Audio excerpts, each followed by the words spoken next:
whole what this is. Okay. So if you don't ask questions, the presentation will get over in 5 minutes. I don't have that much material, and then you can go back to Telugu or English or whatever class you have. So okay. So my name is Abhishek. I am a PhD student at the University of Illinois. I work on theoretical astrophysics, and I will give a brief explanation for what scientists do in modeling black holes. So, what is this? Does anybody recognize this picture? ఎప్పుడైనా చూసారా news పేపర్లో కానీ అట్లాంటిది చూసారా ఎప్పుడు వీడియోస్లో చూసారా so this is the first image of a black hole. It's not a black hole, it is the first picture of a black hole which was released in 2019.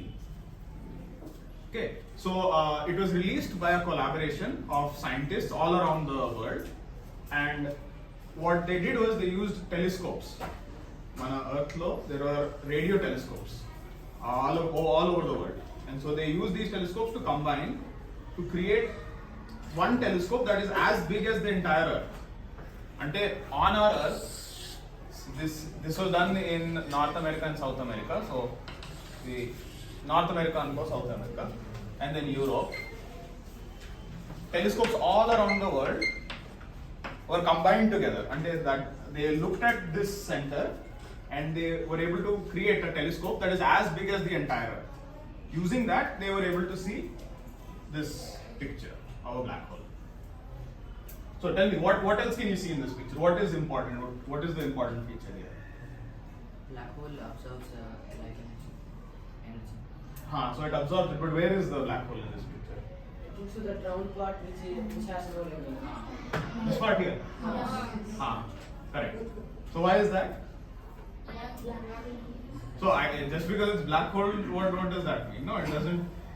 Why would like I can have a black object here, and then if I put light around it from far away, it will illuminate the whole thing. It will diffract and everything. Why is that region black? That is a little bit of complicated science. But to give you some sense, and so does anybody recognize this one now? This picture. So this is another black hole, the second image that we produced, and this was produced in 2022. So the first one we call M87 star, and the second one is called Sag A star. These are just names. The important thing is this second black hole is at the center of our own galaxy. So does anybody know what galaxy we are in? Milky Way, right? It's the center of that galaxy. There are these supermassive black holes, are what we call very huge black holes, and I'll tell you how massive they are and how far away they are soon. And so this one we imaged it in 2022, and this is the image we got. And again, these are two very different systems, very far away. So this one is very far away, about 1,000 times far away than this, and it's about 1,000 times heavier. But still, you can notice that the properties of the image are roughly similar, in that you have a central, what we call shadow. There is less light there. Okay?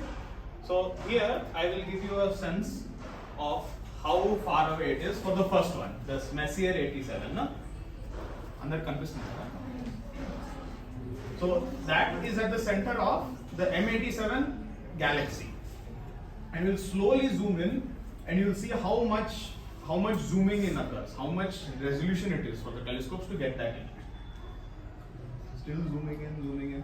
Any interrupt me anytime with any question. Okay, discussion undali. I shouldn't be the only one talking. So see, this is the galaxy now, and then you keep zooming in.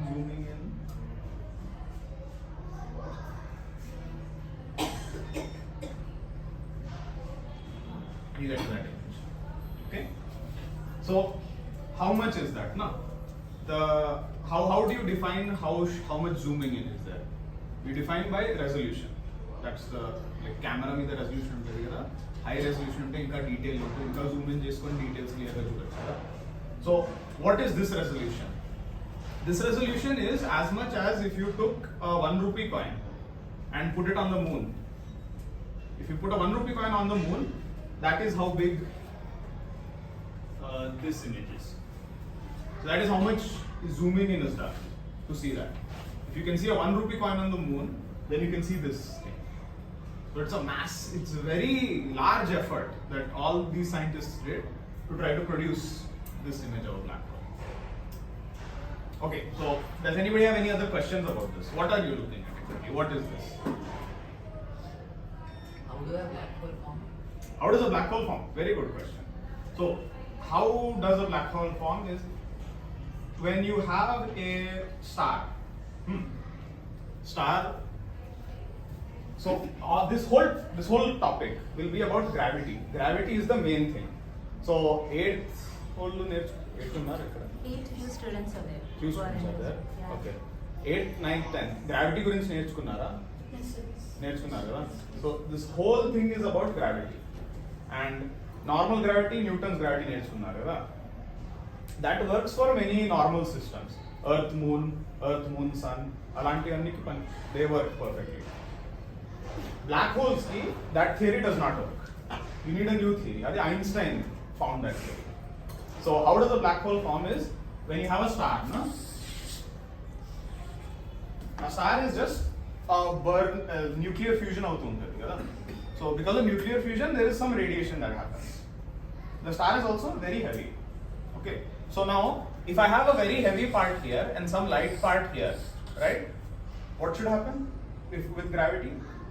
The light part should collide with the head. So there should be some inward force, right? So I'll call this gravitational force, right? If that's the case, stars shouldn't exist because they'll always fall inside, no? So why do stars exist? They emit light. So what happens when they emit light?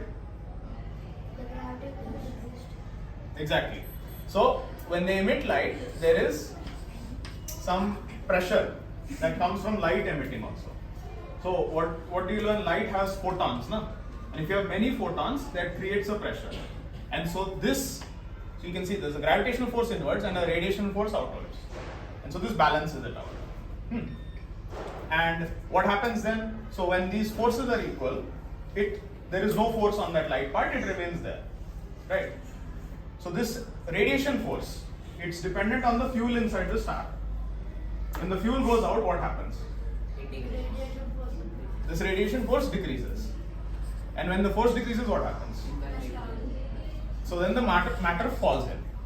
And so when the matter slowly falls in, it just compresses down to a single point. And it just collapses inwards. So when it collapses inward, it forms a star, a black hole. Why? Because when all that matter is concentrated in such a small area, the laws of gravity are very different. It does not work like Newton's laws. Very weird things happen there. So eventually it becomes this small point-like particle, and because of this point-like particle, it's so heavy that light cannot escape. So there is some radius beyond which light cannot escape. And that's why this entire region will become black. Right? So that's how a black hole forms. So this region that we say where light cannot escape, we call that the event horizon. Right? Yeah. So that region is called the event horizon, where even light cannot escape. Okay? Any questions about this so far? I have a doubt. Is it different from the asteroids falling on the Earth? You told that they both collide, right? So if they collide means they have to fall down on the Earth, right? So why don't they fall on the Earth straight? So there, asteroids will collide, but there is an actual surface, no? There are solid, this crust is there, and it collides. So that is just like a normal collision, like two billiard balls hitting, except one is maybe 10 to the minus 6 the size of the other. So that is a normal collision. In this case, there is always at the center a heavier mass, and there is tremendous pressure, and there is nothing pushing back against it. So that collision that happens, what is this collision? What force is happening when I press here? That is electrostatic force. If you've learned that, Coulomb's law నేర్చుకున్నారా? So this pressure that I'm feeling, this normal collision is all electrostatic force. So when that collision happens, that electrostatic force is enough to push off the gravity. Kani, in this case, there is no electrostatic force. These are all neutral, so that all just completely collapses. Okay. And these are, so I said this is the size of one star, right? It's okay. Don't need it. It's working. Sorry. It just went to sleep.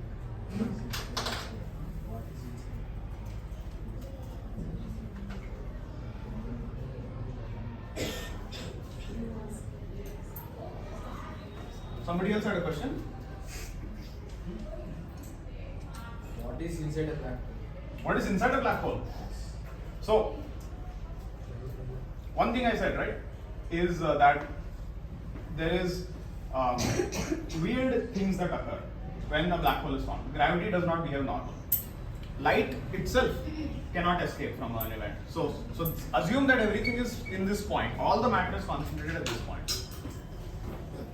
Inside that sphere, nothing can escape.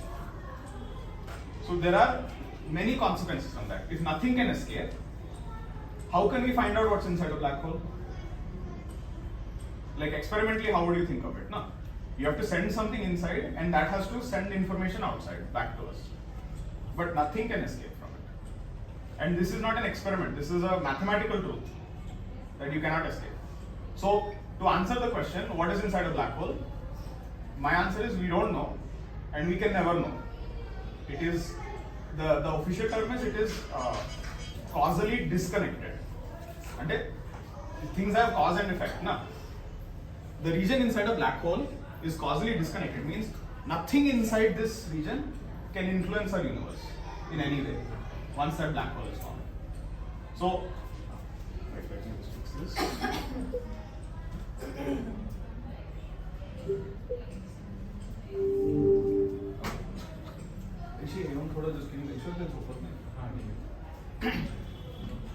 So what is inside a black hole we cannot answer, but you can imagine that if all that matter is concentrated, it is just highly concentrated matter in a single point. Okay? To give you some sense how dense these black holes are, mana Earth mottam teeskunnam anko. If we compress that entire Earth into a ball this big, so imagine a ball this big, the size of the Earth, then a black hole will form. If you need that much density, okay, that's sort of the scale. If we compress our entire sun into the size of this big ball, this much, yeah, it will form a black hole. So it has to be very, very, very dense. Otherwise, it won't form. Okay. Any other questions? So before 2019, they couldn't get any picture of the black hole? No. So the existence of black holes was known through other means, but a direct visual observation was done in 2019. Yeah. So there are. This is. I said no. This is when a star collapses. So when a star collapses, its size will be smaller than a star. This is at the center of our galaxy. Its mass is 6.4. Basically, it is 10 to the 6 solar masses. So this means one size of mass of one sun, and this is 10 to the 6 suns. Okay, so it is far bigger than this. And what we expect to happen is at the center of galaxies, there are many stars moving around, and these stars will collide and fall into the black hole. And once it falls into the black hole, we cannot know anything about it afterwards. So it gets added to the mass, and the black hole grows bigger and bigger and bigger. So these black holes that we're looking at are not just from stars. They are from millions of years, from galaxies colliding, from stars falling in, and everything growing bigger and bigger. And so these are called supermassive black holes. Okay. For some context, this image is there, na? So this is M87. Okay. This is the larger one, right? And I have some numbers here to give some context for how far away it is.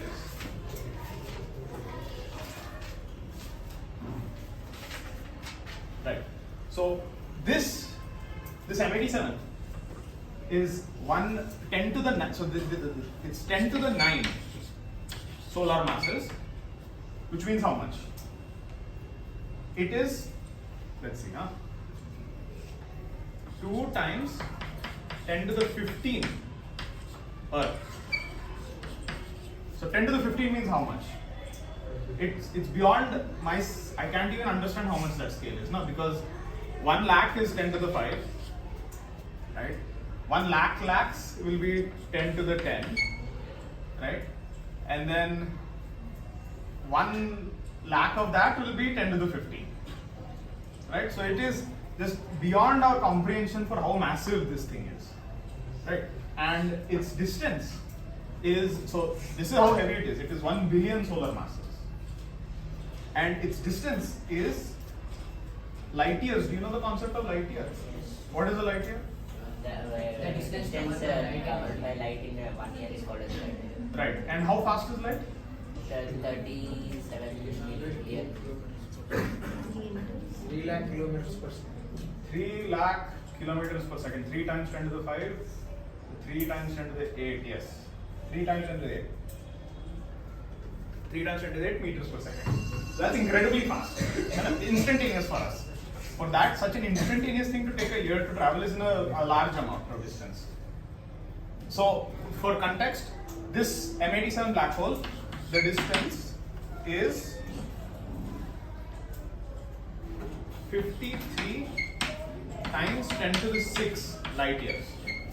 Okay, so it takes light 1 million years to reach that, from Earth to reach this, which also means that when you're looking at this, We are looking at it 53 into 10 power 6 light years. exactly, you look at it 1 million years ago. So when you take a photo right now of something far away, you're not taking of it right now as you are standing, you're taking of it back in the past. Right, so you're looking back in time.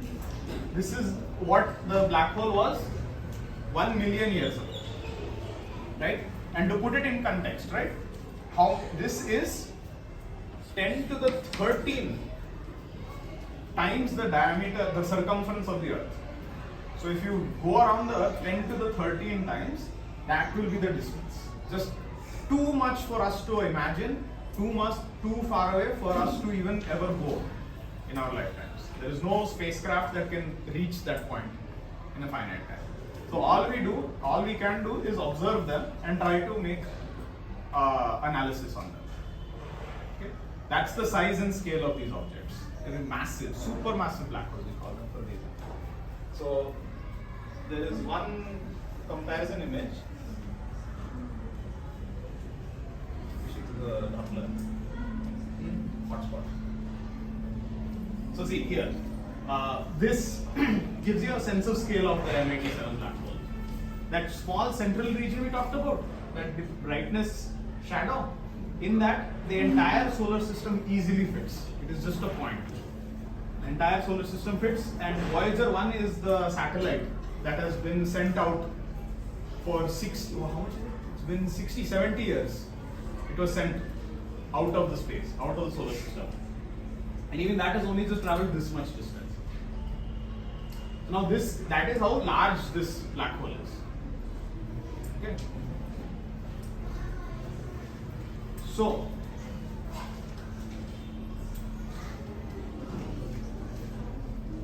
what we've talked about the black hole in the center. What about this stuff? What is all this? It's light. Is it light?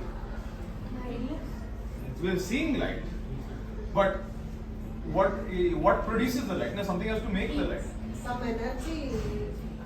The energy produced by the stars which were revolving extremely near to it. Okay, so the energy produced by stars which are revolving extremely near to it. That's a good answer. Any other guesses? Speak loudly if you have anything. Just guess. See, there are no wrong answers, and if you think it's a stupid question, it might actually be very correct. Magnetic energy. See, that's very close to the answer. That's close. What else? Any other guesses? Electrostatic force. Close. So, what this is, all of these answers are in part correct. This is plasma. Plasma which is formed from stars that are close to the black hole. So when a star gets close to a black hole, you can imagine it like this. So there is a black hole here and a star that is here, right? Now what will happen for the gravitational force on this side compared to this side? It will crush the planet and will. So before it crushes it, this side, how much is the gravitational force? It's proportional to this distance, right? This is the radius of this side. It's a star. Remember, stars are not point-like objects. They are solid spheres of gas. And this side is further away, right? You have R1, R2, right? So what about the gravitational force on both sides? The gravitational force on the R1 is more than the gravitational force on the R2. Right? Why? Because, and here I can still apply Newton's law. So in faraway distances, Newton's laws can still be applied correctly. In fact, small fun fact, if I replace the sun with a black hole and somehow just had a tube light at that position outside, producing enough light from the sun, our day-to-day lives will not change. It makes no difference. Okay, so from faraway distances, these act like gravitational objects only. So that's correct here. This force, the force on this side is larger than the force on that side. What happens then? It collides? No, not necessarily, no? It attracts to the black hole. It attracts to the black hole, but what will first happen? It stretches, right? Stretches and stretches and stretches, and then it eats up the matter, right? So this process is called accretion, and what you see here is, so this is just in one dimensional light. Nice.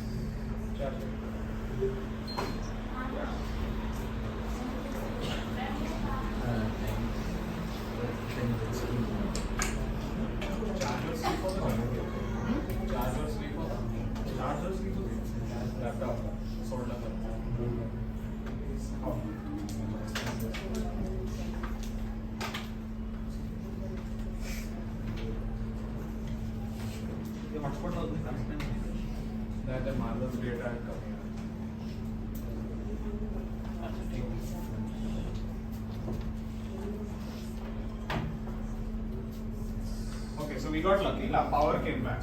So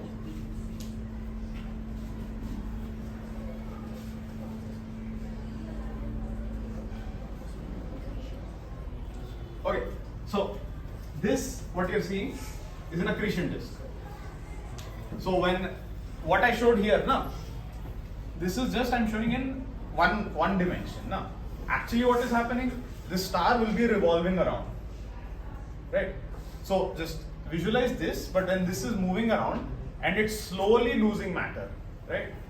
So I'm showing you from this. Now let's imagine what it looks like from up top, right? So imagine you're looking at it from above. What you'll see is a central black hole, a star that sort of goes around and around, and it's shedding material constantly inside, right? And so what happens is a disk sort of forms.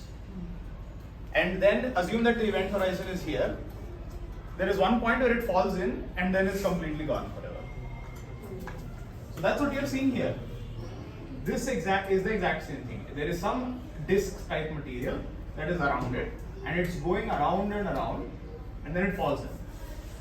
What did you say it was? Accretion. It's an accretion disk.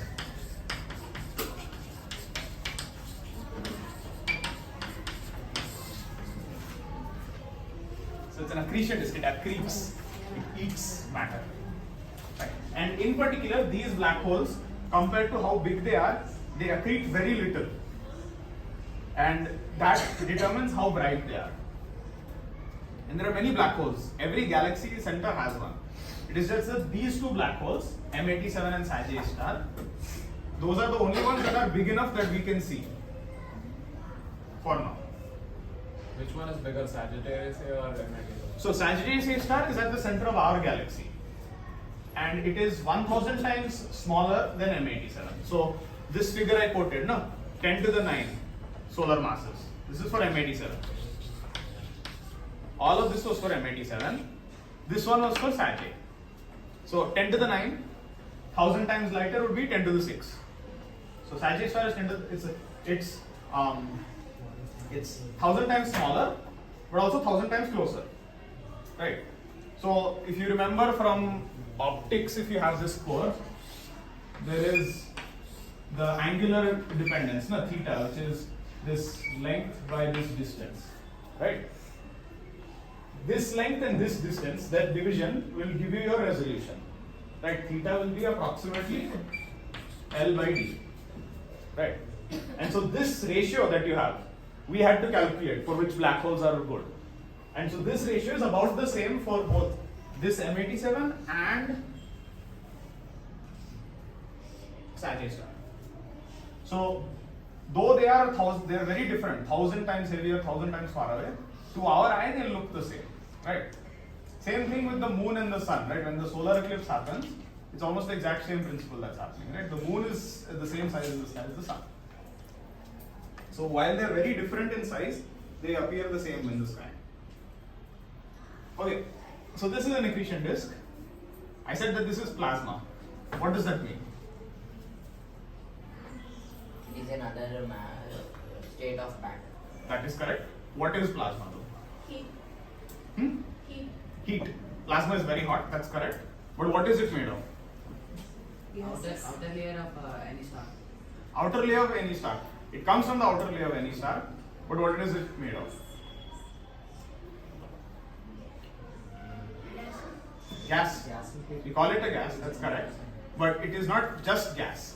What is gas? So the air around us, you can call it a gas, right? What is in the air right now?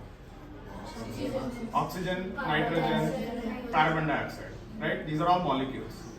What happens when what happens if I have an oxygen atom and I heat it up a lot? I give a lot of energy to it.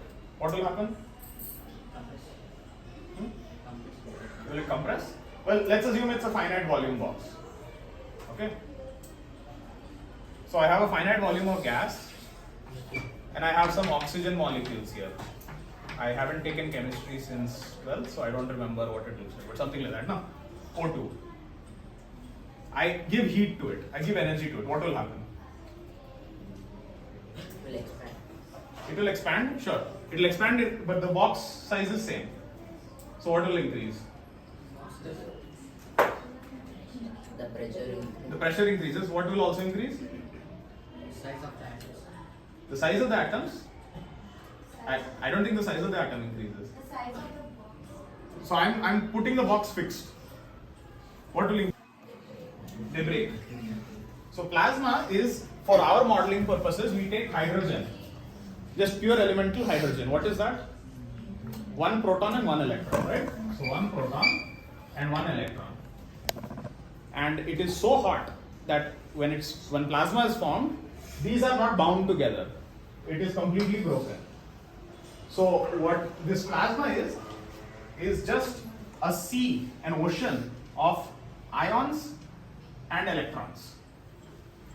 So protons and electrons, just a gas like that, but it is very different from the gas we talk about. Okay? And this is very hot. So the temperature is here. Can anybody guess how hot they have to be? It can be 10 to the power of 6. 10 to the power 6, okay, that's one guess. 10 to the power of 6 suns. 10 to the power 6? Sun's heat. 10 to the power 6 of sun's heat. Okay, so then there's 10 to the power 6 T solar. Anything else?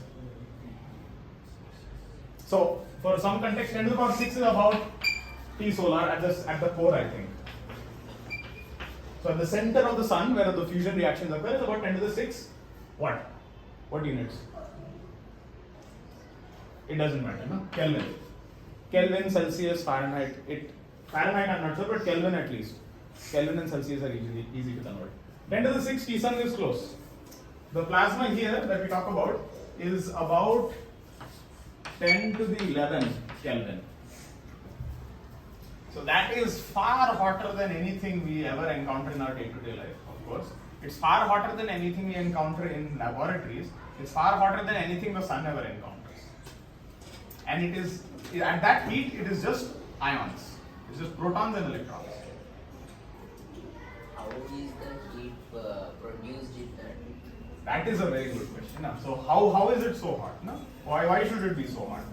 So for that you have to think about these processes. Again, this gas accretes, right?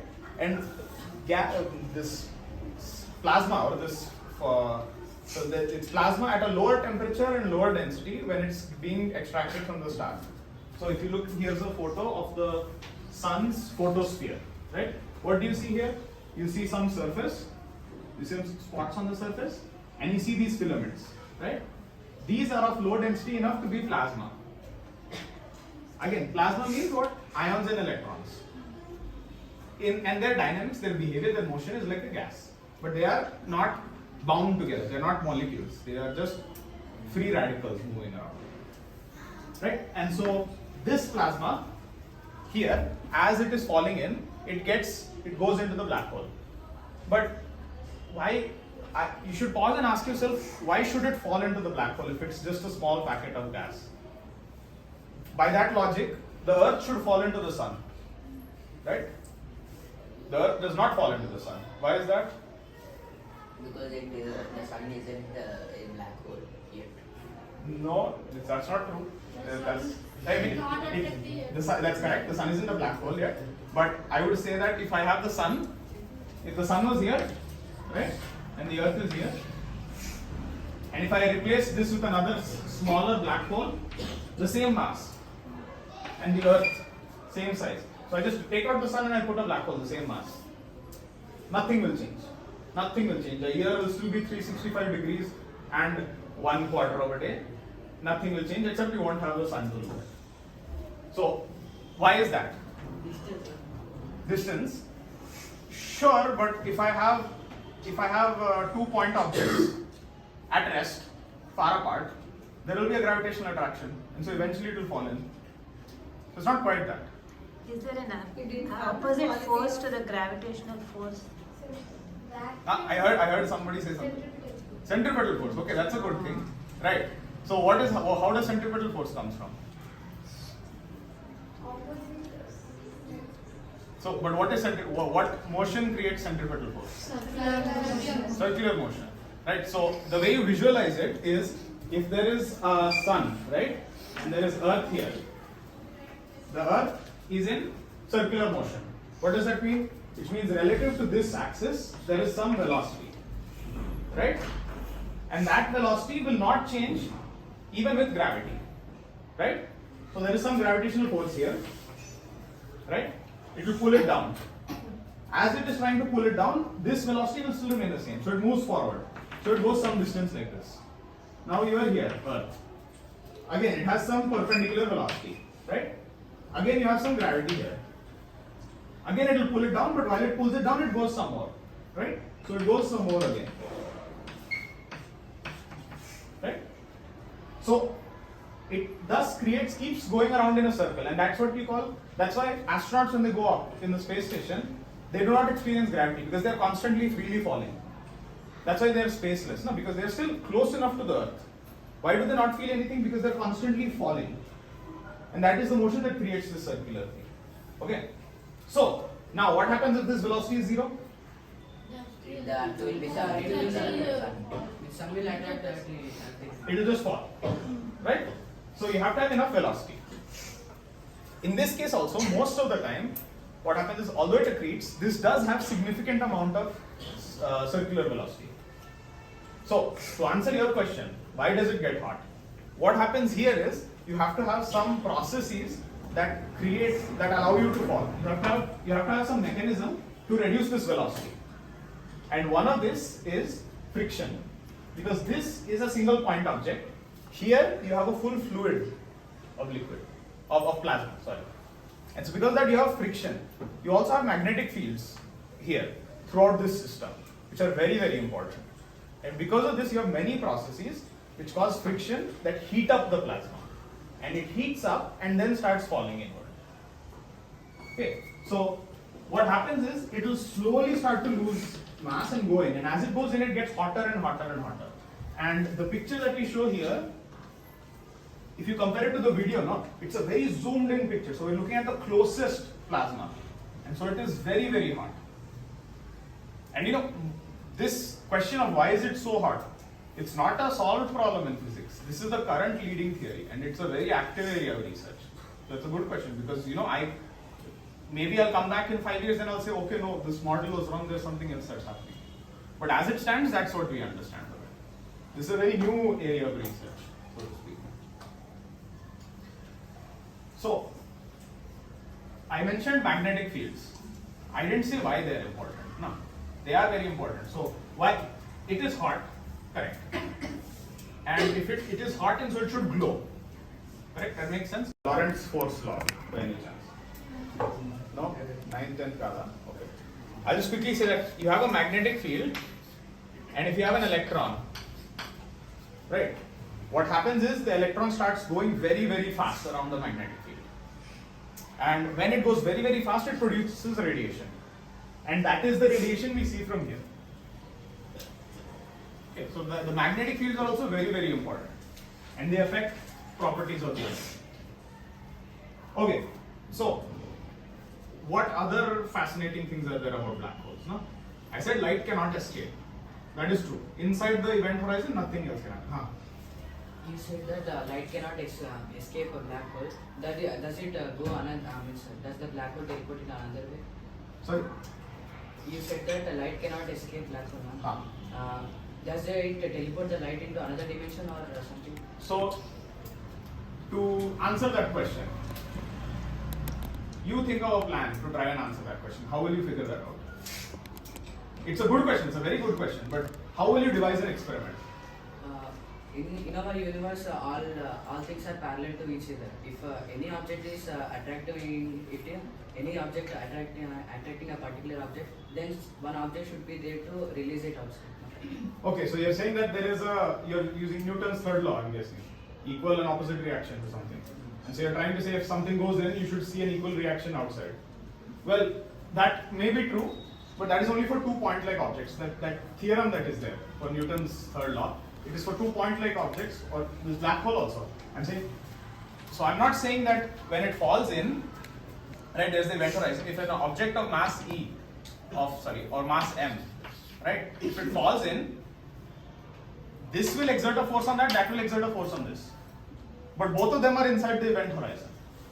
So you cannot figure out what happens, right? There is stories, like, you know, in movies and all, they'll say that it's a wormhole, black hole, something, parallel dimension, something is happening. But in reality, again, I'm saying, no, you cannot know anything inside an event horizon. If there is an event horizon, you cannot know anything about it. It is like that area has been removed from your universe.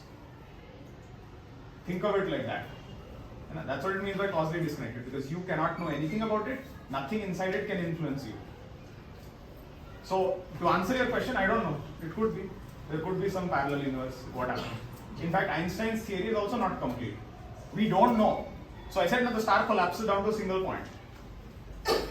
We don't know what happens at that point. The equations that we have for this, they all break at that single point. Because there the density goes to infinity. And we don't understand how that works. But it's inside the event horizon, so we can never find out about it. It will damage also.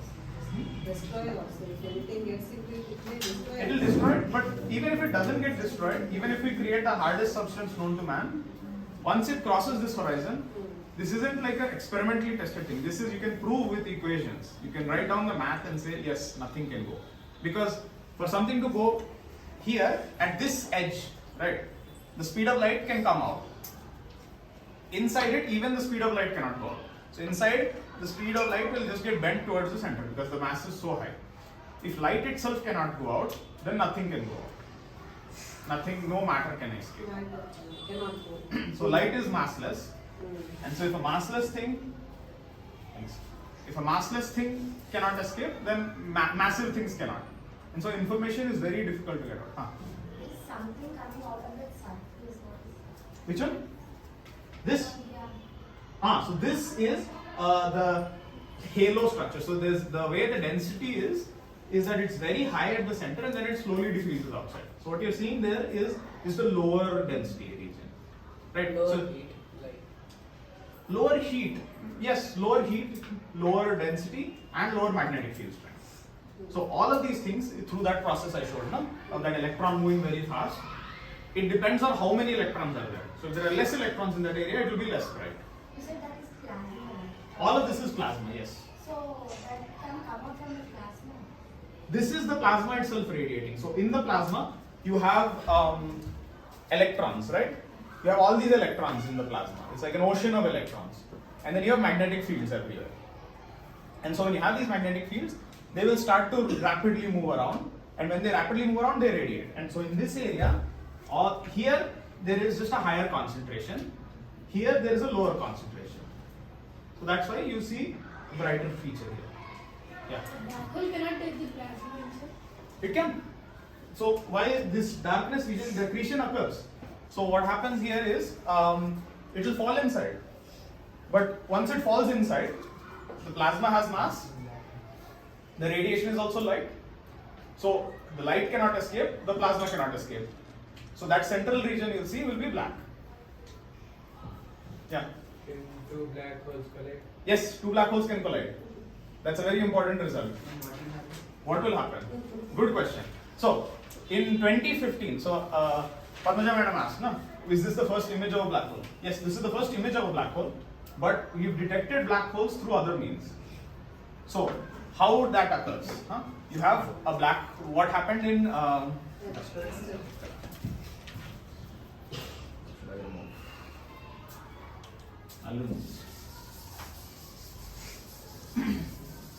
so, in 2015, LIGO was another collaboration. I'm not part of it, but LIGO released results detecting the collision of two black holes. Okay, and how did they do that? It's a little bit complicated, but when you have a black hole is very odd. It does not, the laws of gravity are very different from it.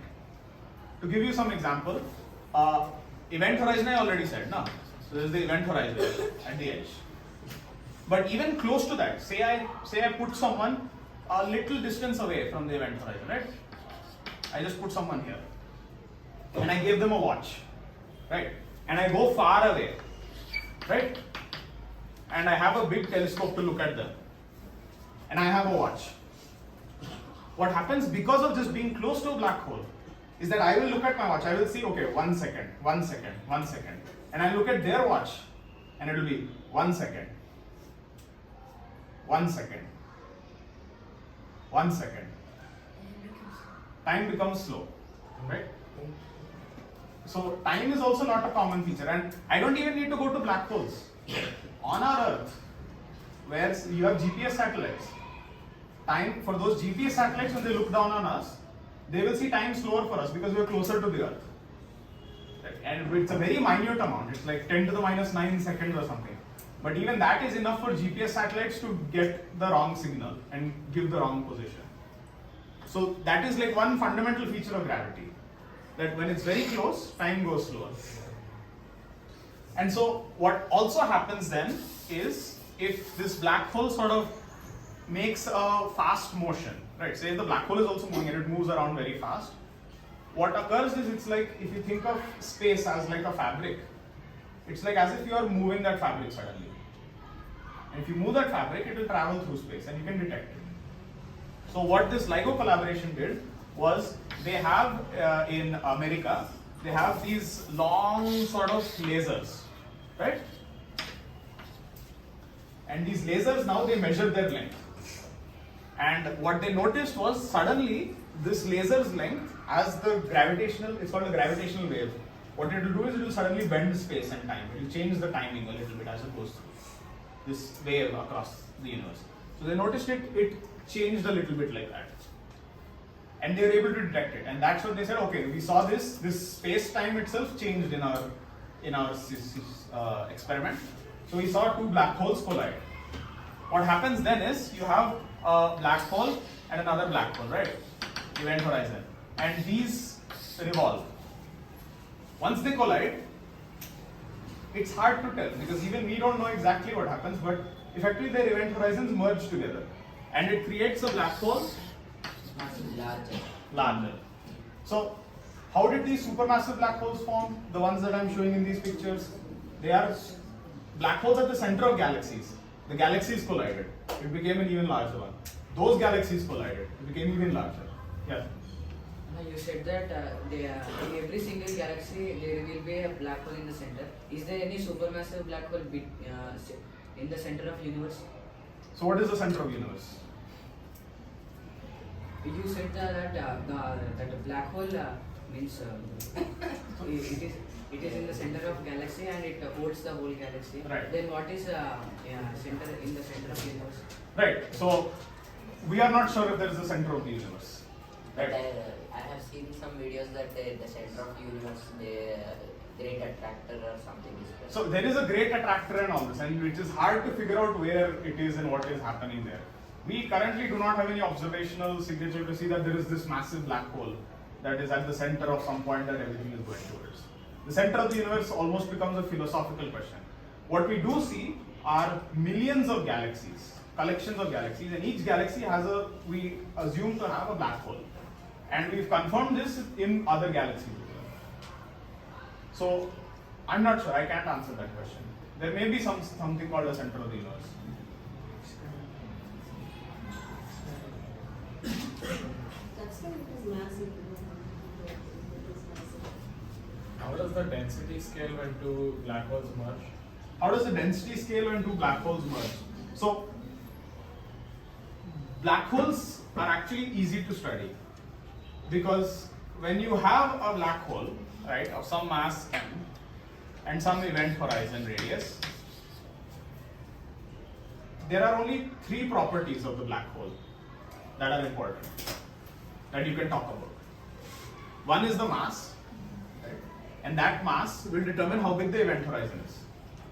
The second one is called a charge, which means if there is electrical charge in it, it will have some charge properties.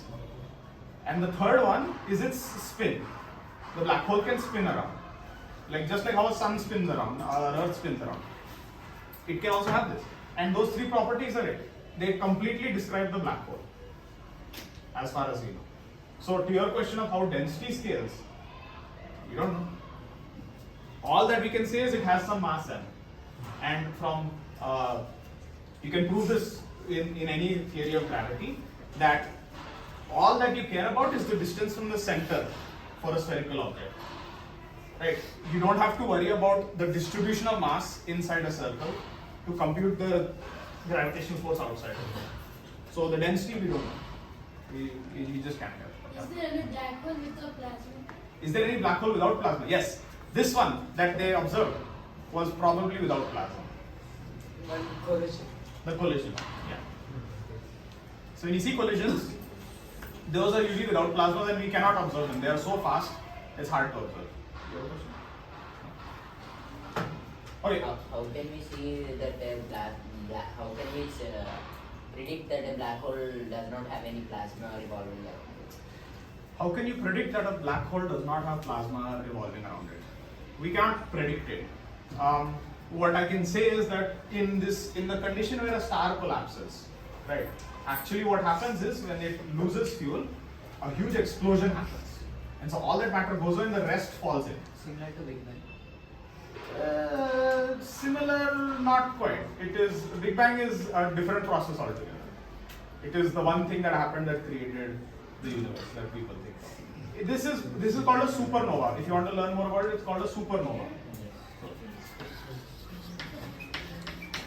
So it's a supernova. The star goes supernova, and so it explodes, and then everything collapses. And then, typically, if there is nothing around it, it will form without plasma.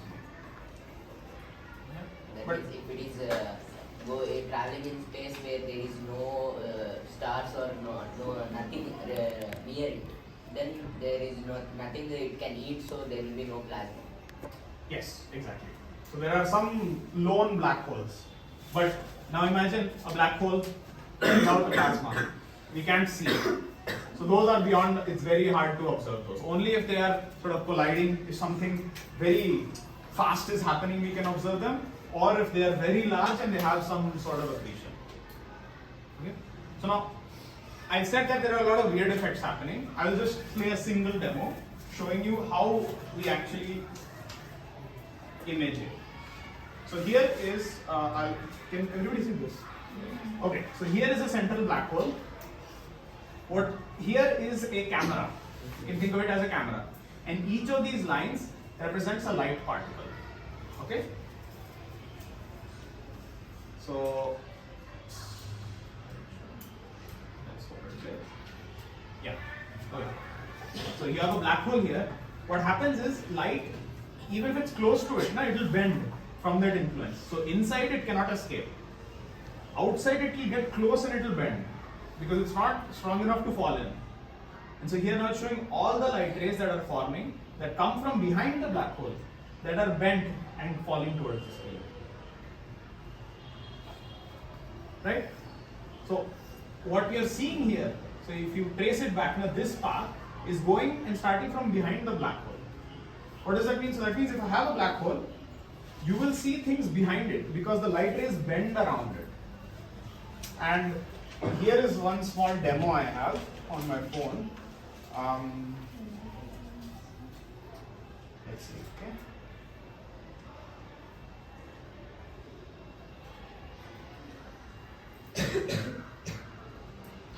Okay, so here is a small demo I have, right? I have turned on my camera, the back camera, and I've put a black hole here, right? And you can simulate and see what happens. So it might be hard to show everyone, but basically what I want to show is, let's see. Okay, so can you see the flag on top? Yes. Right, it is distorted because of the black hole, right? That's because the light rays are coming, and imagine that there's a black hole here, so it's bending close to it and spreading out, right? But also, sorry, if I put it here, yeah. So do you see a flag at the bottom here? Yes. So that is light rays going like this and bending around and coming back. Right? So from the top they come down, bend around the black hole and come back out. And you can, I'll pass the phone. Can you show this side too? I'll pass the phone to everyone so you can start with it. And just observe how, so just like I'll explain the controls.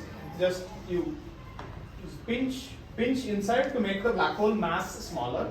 You pinch outside to make it larger, and the phone might be, and then you can move it around. But I'd say for the benefit of your fellow students, don't change it too much. Just you can look around and people can ask questions or discuss things if you want to. Yeah. The light is bending and going away from black hole. Then how light will go inside the black hole? So that's correct. That's a good question. I didn't show. So what happens here? You'll never see that light. So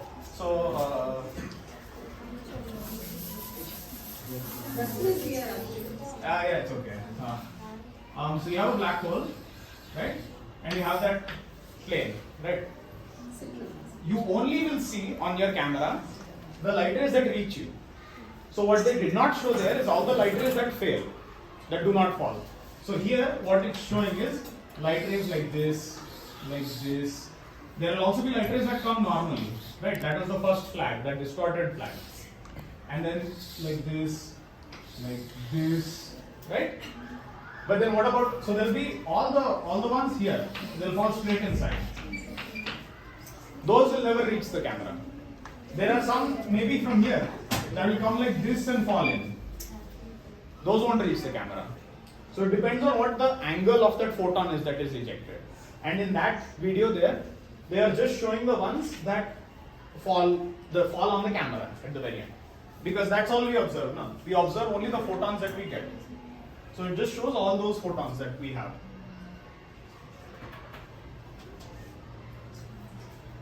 Okay, any other questions? Is there an advantage of black holes? Is there an advantage of black holes? Well, to that I have, I guess, what do you mean by advantage? Any human use? Use, yes. Okay, so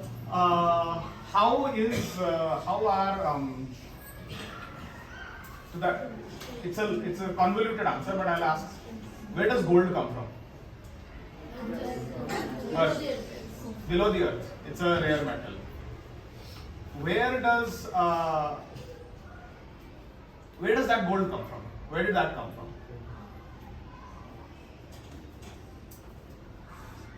Any idea? Where do all the heavy metals come from? No? Decomposition. So decomposition of a mineral, it's correct. There'll be some boring chemistry, not boring. I don't like chemistry, but it's some silver, gold, nitride, something like that. You'll do some metallurgy, blah blah blah. We don't care about that. But there was gold in that first, right? Where did that gold come from?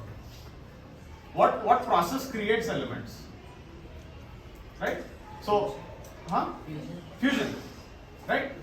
So fusion is what creates helium from hydrogen. It also creates all the heavy metals. And where are these things created? These things are created in stars. So at the center of our star also we have hydrogen and helium primarily. But if you have larger stars or brighter stars, you will have even higher elements. Lithium, beryllium, boron, carbon. And if you have very, very dense stars, those are called neutron stars. Those will create the heavier elements. Gold, platinum, vanadium, all those heavy elements will be created from there. So when those stars go supernova, which form black holes eventually, there are very, very heavy elements that are generated in those processes, and those get produced. So if you're asking what is the use of a black holes, neutron stars, all these things were just part of these processes that give us the elements we have. First and then second. Does white holes also exist? Does white holes exist? Okay, where did you learn about white holes? It's, black holes will attract the planets that are good. Means I got a question that when black holes attract something, some objects by something will repel them. Right. So if you go on Wikipedia, you search for white holes, you will get a Wikipedia article. And it is exactly as you said. But those are not physical. We cannot observe them. And those are just a mathematical construct. But it is correct that the white holes are the exact opposite of black holes, where a black hole takes everything inside and nothing can escape. A white hole is just this theoretical construct that expel everything and that everything emanates from them. But they are not real. So one way I'll explain this is, if you have a black hole and something falls in a black hole, you have that entire process. Now you play it backwards in time, right? What is happening? So I have a massive object, it falls into the black hole, and I can never know anything about it. If I reverse that in time, what is happening? Some object is coming out from the black hole, and I never knew what it came from. So we just call that concept a white hole. But it is not, I would argue it is not a real concept. It is not a real thing in the world. And it is just something that physicists use to understand. It's a very advanced concept. You learn I learned it in the start of my PhD. Sorry, so you had a question and then you.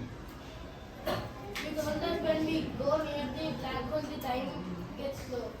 Then when light goes near the black hole, the light speed will also go slow. Close, very close. So the light speed is constant. One fundamental fact about physics that we've experimentally found out is that the speed of light c is constant everywhere. Okay, c, and then if you remember from your physics, c is lambda nu, right? So c remains the same, but when you get closer and closer, what happens is the frequency goes down. And you can think of it now. What is frequency? 1 over time, right? How many, that light wave is something like this now. And if you have a detector here, you will see the signal go up and down, right? And so how many times it goes up and down in 1 second is the frequency. So in this situation, say I have a black hole, right? Not even a black hole, say it's on Earth, right? On Earth we are. This is how the satellites correct. So we have one person sitting here, right? They have some signal they are measuring at 1 hertz, 1. Some signal is producing 1 hertz signal. 1 hertz means one wave in 1 second.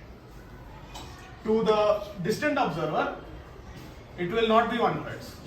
It will be much longer. It will be 1.5 in reality it will be 1 plus 0.000001 hertz, something like that. It will be slightly, minus. The frequency decreases. No? So the frequency decreases, what that means? It gets stretched out. So the light speed is constant, but the frequency goes down, and that's what we call it a red shift. That's the point, because in our color spectrum, red to violet is there, no? Violet is high frequency, red is low frequency. So we say red shift because it goes to low frequency. And you might have the question. So see, here is like some visualization of an accretion disk, right? So you can see a central black hole and some disk around. Now, one question will be, okay, there is a disk. If I have a disk, right, there should be matter in front of it also. Like there is matter behind and around. That will fall into the black hole, we cannot see it. But there should be something in front of it, and we shouldn't be able to see it, no? We should be able to see it. Like why should there be a shadow, right? What happens is, when you have light that comes out, it is so close to the black hole that the frequency is very low. We cannot see it. And so basically it falls back in. And so that redshift principle is why you can see the shadow even from close. That's why you have like just very dark region. Wait, you had a question. Because having some attracting force, right, from the black hole. So from where it gets that attraction? It is massive. It is gravitation. That is the attracting force. And it is just, you can think of it as, far away, it will be like Newton's law.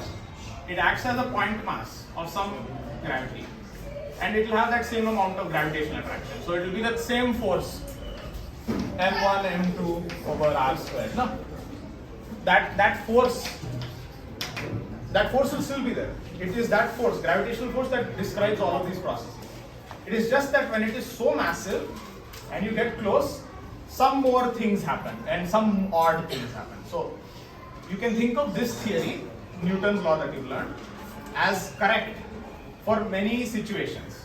Except when you're close to a black hole, you need a new theory to talk about. And in that new theory, you get all these weird effects. When light bends, light falls inside, time goes slow. The attraction is all based on that. I have a doubt on that. Like this, you have told that when a light ray is passing towards the black hole, it bends away because it is not having any physical strength and something. But what happens when a bunch of light rays form a single light ray and they go towards the light ray? So some kind of density and some kind of strength they will get, right? So light rays are, what are light rays fundamentally? We call them photons. Photons are massless. There is no mass to them. So if two photons somehow combine, they will produce something that is massless as well. So their trajectory is determined like that. And photons don't really combine, or when they combine, it's a different process. But to answer your question, this sort of combination doesn't really occur. You can imagine the most fundamental. What class are you? 10. No. So have you learned Planck's law? Planck's law or modern physics? Have you got that? It's like towards the end of physics curriculum. But basically, this quantum physics phenomena is that there is a fundamental unit to everything, which is a photon. And the energy of the photon is given by h nu. H is the Planck constant. Nu is the frequency of the photon. And this photon you treat as a particle object only. So the combination and all does not happen. It's not that light rays. So if light rays will combine, what can happen is the intensity will increase. So what does that mean? If the tube light is bright, what is happening? It means more photons are coming. If the tube light is very dim, that means less photons are coming. And so when they combine, the intensity will increase, but the path that they take will remain the same. It does not change. It's not like a massive object where you have very heavy things that sort of deflect. Another question. Sure. Does anybody else have a question? Okay, last question. So, what is there any chance of these black holes getting distracted, and what happens if they get distracted? Right. So, for black holes to get destroyed, they have to lose mass. And there is one phenomenon just one phenomena that occurs that can do that. And it is very complicated. It involves quantum physics and this theory of gravity. And the official term is called Hawking radiation. So these black holes will, in very low quantities, radiate energy. And that is because of, I'll leave it as complicated processes. That radiation is not this radiation. It's completely different. It's called Hawking radiation, and it slowly radiates from the black hole itself. So if you have a black hole without any plasma, it will radiate a little bit. It's called Hawking radiation. And so if it radiates, it loses energy. So throughout all this, conservation of energy is still there. If it loses energy, it loses mass. If it loses mass, it gets smaller. And it's theorized that it can get smaller, smaller, smaller, smaller, and just vanish, because then it will have zero mass. Right? So there is a way they can shrink, but that is very difficult. For something like this black hole, it's longer than 1 million times the age of the universe. So it, for all purposes, does not happen. It cannot shrink. That means the black hole should be in a space where there are no stars or nothing that is around Yes. it, and for a long time. And it should also be small. If it's small, the radiation is higher and it should quickly go back to zero. But it is still a very complicated process that is not fully well understood yet.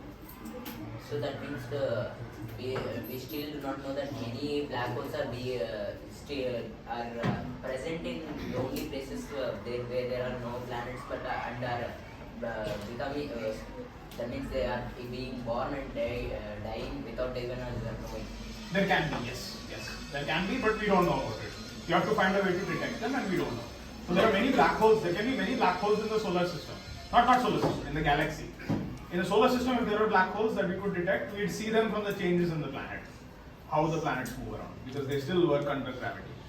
But outside the solar system, in our galaxy, there can be many black holes that we just don't know about. Okay. I don't know what else I have here. I guess, so I'll just show you some more videos if you want, while you can still ask questions.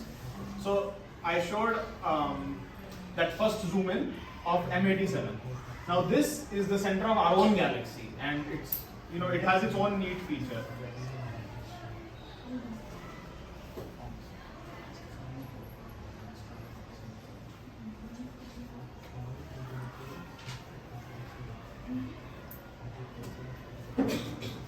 Okay, so these are all the telescopes that are out in the desert. In one of the, I'll show in another video. This is a Milky Way, which is near the Sagittarius constellation, and then as we were zooming into the center of it, right? So the center of our galaxy is massive. There are many, many stars, millions of stars inside. So zoom in closer and closer and closer. And if you have any questions while looking at this, you should ask. What is blue color? That's a good question, no? What is that blue color, no? So, wait, I'll play it out. At the center of it, you will see this. And this is the Sagittarius star, right? So this is the second black hole picture that we took. And your question, what is the blue color? Right? Actually,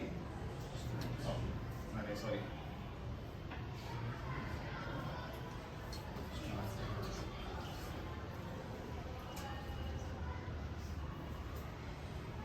This blue color is from the stars in that region, and stars can have different colors based on how much radiation they are emitting. So these are all different types of stars. Means blue color stars have more radiation than red color stars? Yes. And yes, I think so, that's right. Here also there's a little bit of trickery. You're looking at it at different frequencies, and so what's happening is when you go from here, it's almost, you cannot see anything, and then suddenly it gets clear, right? What's actually happening is you're looking at it at different frequencies. So it's not the same image you're zooming in. You have to look at it at different frequencies. Otherwise you cannot observe it at the center, because there's too much dust and stars that are in the way. So this we look at radio frequency, which is, for us it is 230 gigahertz. At that frequency we observe it. And if you remember, the visible light is, I think, 700 nanometers or something. So it's like 1 terahertz, so like 1000 times higher frequency. So this is in radio, and then when you zoom in, you look at different frequencies. Yeah. You told that a black hole forms from stars. Yes. We cannot form the black hole from stars we see at night. Stars you see at night do form black holes. In the end, the sun has some fuel in the center. Fuel as in what? Hydrogen. And hydrogen is fuel in nuclear fusion. Eventually that hydrogen runs out. Then helium will combine. That will also run out. What will happen then is there is not enough energy to combine things. And then gravitational force will cause it to collapse. So at some point the sun will also form a black hole. So all the black holes we see and all the black holes we detect are stars at once. But it is, the time it takes for a sun to lose energy is maybe 1 billion years. So, and within that, what is our human lifetime? 50 years, 100 years. So the chances of seeing something like that happen in real time are very rare. But they will occur. The stars in our sky will become a black hole eventually. That is the final stage. Not always. If it is too small, it does not create a black hole. It just creates this, what we call brown dwarf or neutron star also, where they are not so heavy to become a black hole, but they are very heavy and very dense. Yeah. And what if the black hole takes in our Earth? So, for the black hole to take in our Earth, right, there has to be a black hole somewhere. And even if there was, the Earth has to lose energy to fall into the black hole. So, the closest thing would be the sun. If the sun were to lose energy, it will explode. After it, we will all die. Right? That explosion will kill everything, and then there will be a black hole. Even then, if the Earth is still as it is, it will still go around forever. There is no energy loss that is occurring there. So, only when it starts losing energy, then it will fall in and then it can go inside. Another fun fact is that, just like how we cannot influence anything inside a black hole, similarly, if we are inside a black hole, we don't know it, really. There are some, you can make a theory, you can say this entire universe is inside a black hole, and I cannot prove you wrong, because it's hard to tell. Because anything you send out of a black hole, they cannot respond. So you can never figure out if you're inside a black hole or not. So that's just how it is. Okay, I have maybe one more video, if people want to look. So this is now showing you how the telescopes are around the world. So this is now a real world. We have to actually observe these. So these are how the telescopes are. So this is one in a desert in Chile.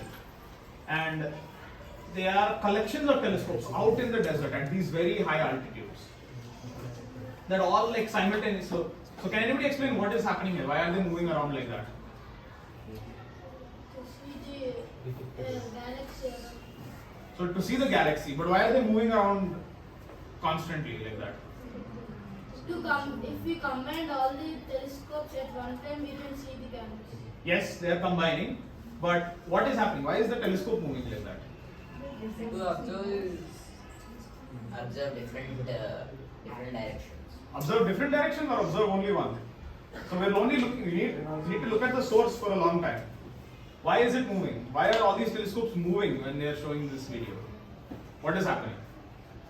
Means it is seeing one particular object in different From different directions. angles? From different angles. It is changing its angle, yes, but what is happening? The secret is in the videos here. What phenomena is causing all these telescopes to have to slowly move with time across the sky? Huh? Now, what is that laser? That laser is a sort of calibration point. It will point, it's a strong laser, it will point it and then the telescope points at that. It's used for it. Anybody, any guesses? What is happening? What? Tell? Move the time of day and night. Day and night. What causes day and night? Rotation. Not revolution. Rotation of the Earth. Of the Earth. So that's what's happening. All these telescopes have to look at the same point in the sky. But the same point in the sky is moving because the Earth rotates. So they are all moving with the rotation of the Earth. And so we have telescopes everywhere, and this is a telescope on the south pole. South pole of the earth, there is an observatory station where we look at it. So what happens is you need an atmosphere with very little water vapor. So you have to put telescopes on top of mountains in the south pole. So you can see the aurora borealis. The Antarctica one. Borealis is the north one, I think. And so you can see these are like all at the top of mountains that they use to observe. And these are all radio telescopes. So that's why they have a big dish, and there are no mirrors or lenses. There are any telescopes like this in India? Yes, there is one in Pune, a radio telescope in Pune, that is very big and very large and used for it as well. There are other telescopes also. Actually, recently only, India launched a telescope in space to observe it. It's not radio, it's in X-rays. So, if you remember the electromagnetic spectrum, X-rays are very high frequency. You cannot observe them from Earth. And so they launched a telescope, India launched a telescope to observe X-rays as well. There are radio telescopes in near Pune, I think, that's the exact one.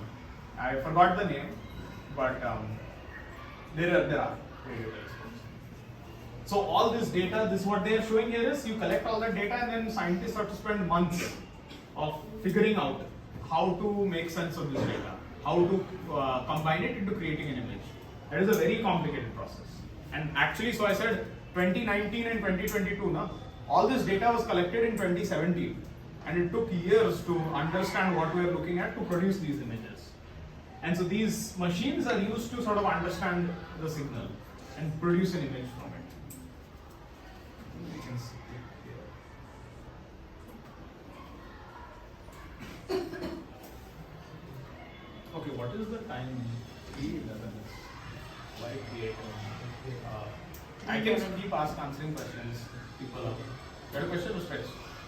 Okay.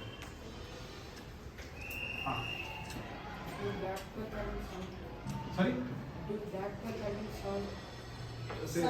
Sound. Do black holes contain sound? That's a good question. No? So what produces sound? Vibrations. What do you need for vibrations? Air. You need a medium. So there is no air. There is no concept of air in space or near a black hole, right? There is a plasma, but there are vibrations that occur in that plasma. Black holes don't produce sound necessarily in how we understand sound, but if black holes collide, they produce vibrations in space, and you can detect those vibrations. But it's not exactly a hearing sound. But it is vibrations. They produce vibrations, and those are very important. Yeah. So but if there was an air, the sound that would be coming, if there was air in space, if there was an atmosphere all the way to the sun would be making a noise just from its vibration and the release of energy, as loud as a train going past you right here, like right near you, at like 150 decibels or something, all the time. So if there was sound in space, the sun would be so loud we couldn't hear each other at all. We'd go deaf. Okay. If there aren't any questions, I can conclude there. Or I can talk more about, this is all the basic sciences of black holes and stuff. I have not talked about the work I do really. I can talk about that if there is interest, or I can talk about what it is like to study physics and what my path so far was. Whatever is interest, whatever you have interest. Tell us your works. Yes. Sir, you told that the plasma is very heat and it burns all the things. When it comes near, anything comes near to the black hole, then it should burn like Yes. Yes. the light will go. So you mean it will burn away, right? So if I take a paper, I burn it, it becomes ashes and goes away, na? So this is way hotter than that. What happens when you burn a paper? There is some chemical in the paper. You burn it, it oxidizes, and it forms some carbon dioxide. It's still a molecule that just goes into the air, right? In this case, now you're out in space. It is so hot that that carbon dioxide also breaks up. Where will it go? It will be there only, and then it will slowly fall inside. So that you are right. You are 100% right that in this disk there is radiation, and when it burns, right, when the radiation is produced, it pushes back. That is correct, and that can happen. It's just that in this regime, for these black holes, the radiation is not enough. It's not enough to push it out. Actually, what happens, I showed only 2 black holes, right? Every center of the galaxy there is another black hole, and maybe I can show you one.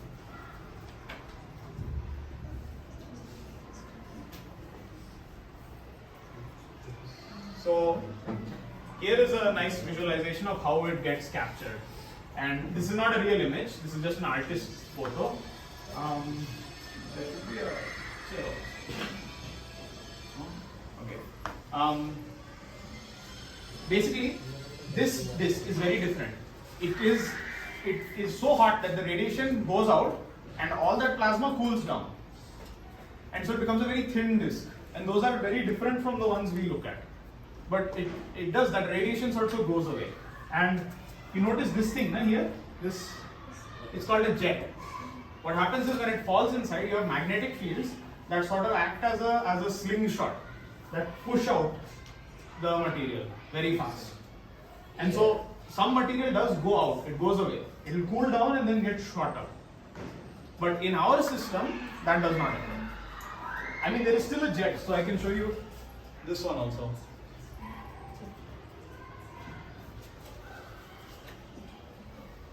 So this is how the M87 galaxy was first observed. In the early 20th century, one astronomer looked at the galaxy and saw, okay, there is this roughly spherical object, and then there is this thin line that goes all the way out till the edge of the galaxy. So that is an astrophysical jet, and it's seen in our simulations also, where matter goes around and it gets launched up and out. And that launching is so powerful, it goes the length of the entire galaxy. And it is still like an active area of research. So there are parts of the simulation, or there are parts of, not the simulation, parts of the accretion disk where things go out like that. I have seen a YouTube video saying that the galaxy's jet is aiming right at Earth. So M87, this one, is no, some other black hole's jet. yes. So you can think of it as that there are many black holes, many galaxies, of which some, right? How are they positioned? Some will be positioned towards us, some will be positioned away from us. The ones that are positioned towards us, we can see easily because they're very bright. Those are called blazars, where the jet is pointed right towards us. This galaxy M87 is almost like that. So you see this, but it's actually, if you are Earth and I am M87, right, the jet, it's about 17 degrees like this. So there is still a component that you see, and it is still directed somewhat towards us. And this is a very active area of research right now, figuring out how do these jets come, because they come from the core black hole only, or near the black hole. End of jet. Now what? End of jet. End of jet. Yes. So when it's like a launch with launching mechanism. Now you push something. How far will it go? It will go until it hits enough friction. So you can see here that from the center of the black hole, the galaxy, it gets pushed out, and then until here it stops. And what that means is it has lost enough momentum by colliding with gas in that medium until it slows down. So that's the end of the jet. You heard about it. That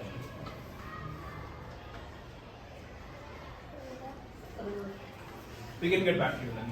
What happens if the black holes heat up its own galaxy? Heats up its own galaxy. Eats up its own galaxy. Black holes are very powerful, very large, but they are still much smaller than a galaxy. So, how do I? Okay, the width of a galaxy is about maybe, I don't know, like 10,000, 100,000 times larger. And to eat up the galaxy, again, you have to have, if the Earth is going around the sun and there's nothing to stop it or slow it down, it will keep going forever. So for the whole galaxy, you have to make sure that the entire galaxy is slowing down somehow so that it can get eaten. So that's unlikely to happen because it's so large and there are such large distances that things don't happen. That it doesn't slow down or it falls in easily.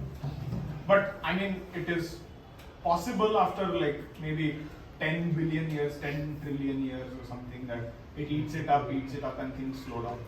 But it is unlikely. What will happen is it will eat out regions in the center, and the regions far out have so much angular momentum that you cannot slow them down effectively for it to fall inside. So it won't eat up the whole galaxy. If it did eat up the whole galaxy, what would happen is it would be just more massive. How can we know the age of a black hole? How can we know the age of a black hole? That is a very difficult question to answer. We can't. Unless you can try to look at, so this is, yeah. If you have a supermassive black hole, you will have to look at where that black hole is in the galaxy. You will have to look at where all the surrounding galaxies are. You'll have to try to think, okay, was there a collision that happened earlier? How will you see that? You'll see maybe from some photo of two galaxies that are colliding.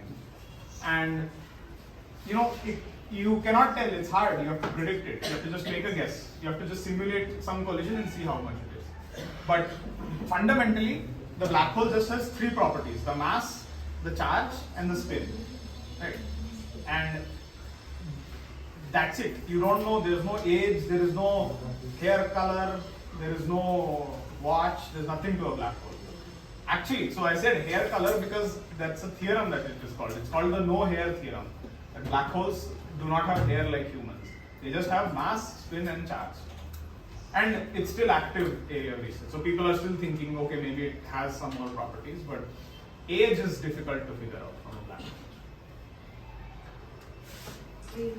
We didn't have this media to watch all these black holes or study black holes and all. Now it is easy as we have telescopes and all. Yeah. So when we started studying about the black holes? Right, so black holes were, so Einstein gave this theory of relativity in 1905, I think that's the exact date. And physicists worked out that you can create this concept of a black hole where light cannot escape and all these effects happen. And they immediately dismissed it. They're like, this thing cannot exist. It is just too weird. And that was still 1940s, 1950s. I think. They did not believe that black holes existed. But they still studied because it's an interesting topic. And then what happened was, the first detection was by looking at stars close to the galaxy. And they noticed that the way the stars move is so fast that there has to be something very massive inside. More massive than any star that they thought. So then they were like, okay, that's a black hole, that's a supermassive black hole. So actually, before we knew where to look for these black holes because other people in the past found them. So we were fairly certain that there is something there. And yeah, so one Nobel Prize was given, I think, 4 years ago to two groups where they looked at stars very close to our galaxy. So they didn't see anything in the center, they didn't see anything here. But they looked at a star and they saw it go around like this, revolving. Right, and from that they can determine from this what the radius is. And from that radius they can figure out what this central mass would be. And when they looked at that mass, they saw this is far larger than any object we've seen. This is far heavier than any star that can exist. So this must be a black hole. And so they, like I think 60s, 70s onwards, that was the first detection. But then now it's like an actual picture of it. Yes? Can any universe be without a black hole? Can any universe be without a black hole? Sure. You can make a universe in your mind without a black hole. It's not a stupid question, it's a good question. But the answer is that in our universe, which is the one universe I know of and I can talk about, there are black holes. You can have a system without black holes, but it is unknown if our universe was ever in that state or not. Because even during the Big Bang, there could have been regions where there was so much density that they could have formed black holes. But it's possible. Black holes there could be a universe without black holes.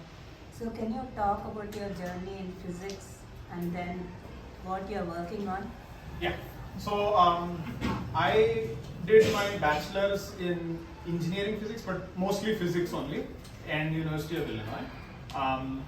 And yeah, my story isn't that interesting because I started in undergrad only doing some research with a professor, and I applied for so in physics, if you are not doing computer science or some engineering, you have to fight sometimes for jobs. No? or you have to go into higher education, masters or PhD. So physics, typically people go for a PhD if they like research. So I enjoyed doing research, and so I continued doing it, and I applied for graduate schools, and I got admission to the same place I was studying in, and so I took that, and so I continued doing research since then. And yeah, it was mostly just reading up about this. I always had an interest in science, and I did not really want to do computer science as much. So I stuck with physics because it was interesting, and then just followed the research path. And I have my story may not be easy to follow if it's in the States, but I know a lot of friends of mine who are currently studying in a PhD with me, and they've studied in India, their bachelor's of science. So few of my friends have done it from NITs, National Institute of Technology is here. Some have come from BITS, they've studied, and there are many fantastic research centers here. So there are fundamental science institutions. ISER is another one that's very good here. Indian Institute of Science. In Pune. Education and Research, I think. In Pune. There's in Pune, there's one in Mohali. Then there's IISc, which is brilliant for science. So if you have interest in fundamental science, you can pursue KVPY, that's the exam, Kishore Vaigyanik Protsahan Yojana. And IISc is, IITs also, if you get and you can get into physics, they are also a fantastic faculty, very good opportunities they have. People who do science from Indian universities, they are very smart. They go to foreign places and they are very, very well adjusted, and they can study very well. And so that was my story. I just enjoyed doing research and I followed it. And here I am, I guess. But what I do, so all of this was, to produce the image. What I do is theory and computation. So the simulations of it. So what I work on is in particular this object here. So what we do is this is just now this is a simulation, this is not real. But what we have to do is we saw a picture of a black hole. Now we have to understand, what is going on there? How is it being produced, right? So what my group does and what I do in particular is we create on a computer, we run simulation of black holes, of these plasma around a black hole. We run a simulation and then we try to make an image of it. Once we make an image of it, we compare. Okay, this is the image we got from running it on a computer. The same equations that we know of. Equations of gravity, equations of the charges and magnetic fields going around. We run that on this simulation. So what I'm showing here is, in the center here there is a black hole. And all around it there is plasma. And if you can see the color change, that represents the density. So here it's high density, and you can see here there is this small amount that's curved inwards. So that is the accretion that is occurring. It is falling inside. And this just happens because we put in the right equations and it runs correct. So we get this we run these simulations. We have, so you run these simulations on big supercomputers. So probably 50,000 of my laptops, they are running this simulation code of just solving the equations and predicting how the fluid changes. And once we have this simulation, what we have is this motion of plasma around. We do that, if you remember that video of light rays, we do that simulation. And what we do is we get something like this. So you can imagine the accretion disk as some central body and something around it, right? And when you take an image of it, it will look like this. And this has a lot more details than the black hole pictures I've shown before, because it is a simulation. So I can look at it with as much clarity as I want to. And we see a lot more interesting information here. You can see sort of the direction of motion that it is going in, right? And you can see many more effects. So it's hard to see, but there's a ring around here. And that ring represents sort of light rays, as you saw from the app, right? Going from behind and curling around and stuff, it forms a ring around. And these are also very interesting properties to study.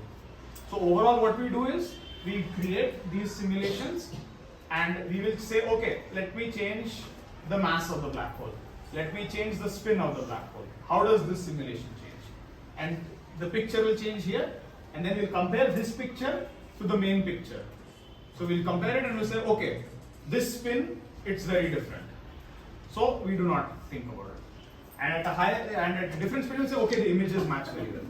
So we will be like, okay, we think that the black hole is of this spin, this mass. That is how the research is done. That is how we try to figure out what is going on there. All the data we have is this image.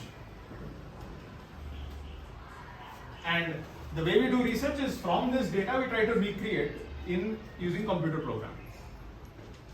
On a computer program we'll run a simulation and then we'll get an image that we compare. So that is the quick summary of my work, how we do it. And there are many more details, but we don't have time.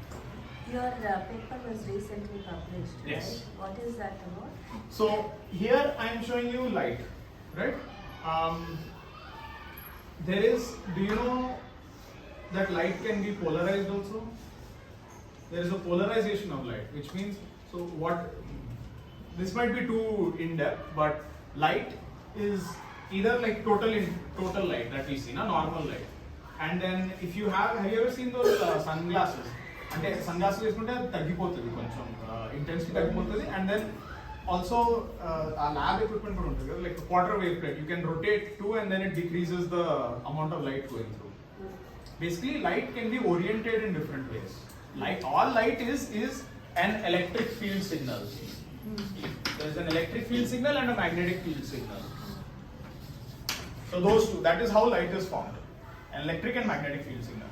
And so if I drew a line of a wave, I can rotate that wave orientation, right? So that orientation is the polarization. And the paper that we published was for polarization, you can get out a similar image. What that means is, you're asking not the total light, but tell me the light that is oriented in one orientation. What does it look like? Tell me the light oriented in another direction. What does it look like? And there is another one, which is, tell me how the light rotation is changing itself. So when the light rotation is changing, that is called circular polarization. And from circular polarization, you can produce a similar image. And so then the question in that paper that I was answering was, how much can we test from this data? How much circular polarization we are observing? And so it's not just this image that we have a lot more data to work with about the magnetic fields and stuff we try to understand from this data. But it is in the end fundamentally just properties of light that we are looking at. And that was the paper that was published recently. In 2022, that was the larger paper that we published, which was this image.